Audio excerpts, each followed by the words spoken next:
Tadi ka jamretan di jamret apa kumaha? Lain di jamret ya mah. Abi tah asup deh kalabat. Asup bae cenah asup. Karabat mobil, warna putih mobilnya. Warna putih gitu, warna gitu.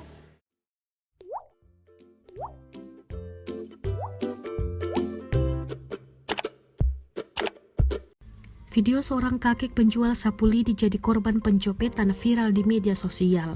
Cerita ini pertama kali dibagikan oleh warganet bernama Arif Cahyana di akun Facebook pribadinya. Arif mengaku bertemu dengan kakek tersebut pada 30 Desember 2020 lalu.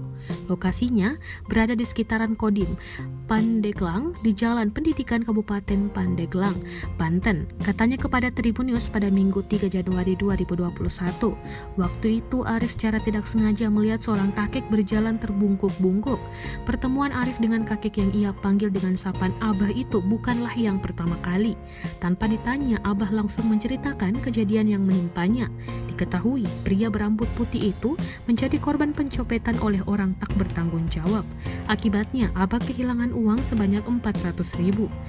Berdasarkan cerita yang diperoleh Arif, uang tersebut telah dikumpulkan Abah selama berminggu-minggu. Uang hasil berjualan tersebut akan disetorkan kepada bos tempat Abah mengambil barang untuk dijualnya kembali.